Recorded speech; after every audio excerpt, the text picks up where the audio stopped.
सोलापूर शहरातील अवैध धंद्याचे वसूलदार यांच्या विरोधामध्ये मी 30 तारखेला अन्नत्याग उपोषणासाठी बसलो होतो। आज त्या उपोषणाची ह्या ठिकाणी सांगता झालेली आहे। महाराष्ट्राचे विधानसभेचे विधिमंडळ नेते सन्माननीय जयंतराव पाटील साहेबांनी माझ्यासारख्या सर्वसामान्य कार्यकर्त्याची दखल त्यांनी विधिमंडळामध्ये त्यांनी मांडली। मी आदरणीय ह्या सोलापूरकरांच्या वतीने जयंत पाटील साहेबांचे मनापासून हात जोडून त्यांचे मी आभार मानतो। तसेच सोलापूर शहरातील अवैध धंद्याचा जो विषय जो आहे तो अत्यंत महत्त्वाचा होता, पोटतिडकीचा होता, जनतेच्या हिताचा होता म्हणून साहेबांनी घेतला। उपोषणच्या बाबतीमध्ये ज्या सगळ्या गोष्टी सविस्तर राज्य पातळीवर झाल्या, जयंत पाटील साहेबांनी सभागृहामध्ये आज या ठिकाणी प्रश्न मांडल्यानंतर त्यांचा मला दुपारी फोन आला की पोलीस प्रशासन तुझ्याकडे येईल, तुझे जे काही मुद्दे आहेत त्यांना लेखी स्वरूपामध्ये दे, ते पूर्ण करण्याची जबाबदारी मी मुंबईमध्ये बसून करून घेतो। त्याच्यानंतर या राज्याच्या उपमुख्यमंत्री सन्माननीय सुनेत्रा वहिनी पवार वहिनींचा देखील मला दुपारी फोन आला। वहिनींनी देखील मला आश्वासन दिलं की तुझ्या निवेदनाच्या प्रत्येक शब्दाची दखल घेतली जाईल, अशा पद्धतीची ग्वाही मी तुला स्वतः देते आणि त्यामुळे तू ह्या ठिकाणी उपोषण मागे घ्यावे आणि त्या पद्धतीच्या सूचना या सोलापूर शहराच्या पोलीस आयुक्तांना केलेल्या आहेत।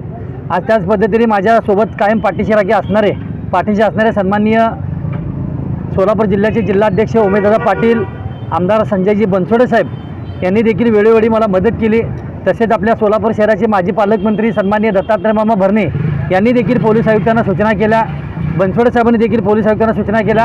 ह्या सगळ्या गोष्टीचा निष्कर्ष काढल्यानंतर पोलीस आयुक्तांनी मला ह्या ठिकाणी सोलापूर शहरामध्ये अवैध धंद्याच्या बाबतीमध्ये कडक भूमिका घेण्यात येईल आणि तसेच ज्या 3 पोलीस अधिकाऱ्यांच्या बाबतीमध्ये मी नावं सांगितलेले आहेत ते पोलीस अवैध धंद्याचे वसूलदार आहेत म्हणून, त्यांच्या बाबतीमध्ये सहाय्यक पोलीस आयुक्तांच्या नियंत्रणाखाली एक चांगली समिती गठीत करण्यात येईल आणि त्यांच्या चौकशा देखील सुरू झालेल्या आहेत। अशा पद्धतीचे देखील ह्या सोलापूर शहराचे पोलीस आयुक्त सन्माननीय एम राजकुमार साहेबांनी मला आश्वासन दिलेलं आहे।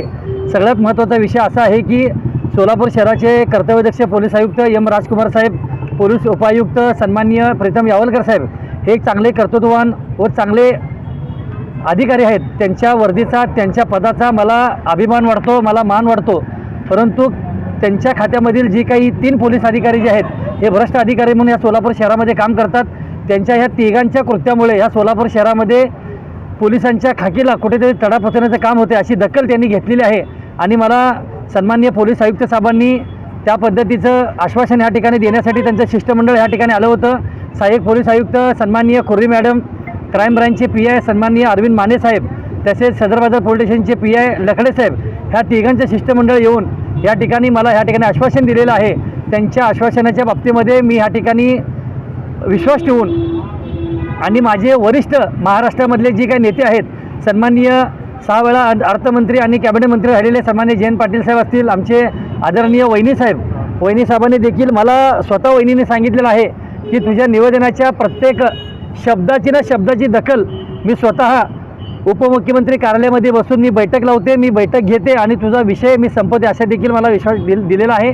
आणि ह्या सोलापूरकरांच्या वतीने मी जयंत पाटील साहेबांचे विशेष आभार मानतो की त्यांनी ह्या सोलापूर जिल्ह्याच्या बाबतीमध्ये दखल घेतली आणि विधानसभेमध्ये स्थगन प्रस्ताव आणला आणि 2 वेळा विधानसभेमध्ये त्यांनी प्रस्ताव मांडून सोलापुरातल्या जनतेच्या मनातील जी काही खटखट होती, सोलापूर शहरातल्या जनतेच्या मनावर आणि त्यांच्या डोक्यावर जे काही दडपण होतं ती सोडवण्याचं काम जयंत पाटील साहेबांच्या माध्यमातून झालेलं आहे आणि हे पुढचं काम सन्माननीय आदरणीय वहिनी साहेबांच्या नेतृत्वामध्ये 100% यशस्वी होताना मला दिसेल, कारण की मला माझ्या ह्या सर्व नेत्यांवर मला विश्वास आहे। म्हणून मी त्यांच्या शब्दाचा मान ठेवून आज त्यांनी मला जी फोन केला, वहिनी साहेबांचा फोन आला, दत्ता मामेंचा मला फोन आला, बनसोडे साहेबांचा मला फोन आला, उमेशदादा पाटलांचा मला फोन आला, आत्ता देखील मला जयंत पाटील साहेबांनी फोन लावला आणि दुसऱ्या फोनवर पोलीस आयुक्त देखील होते आणि ह्या पद्धतीचं बोलणं झाल्यानंतर मी माझ्या उपोषणाची ह्या ठिकाणी सांगता केलेली आहे।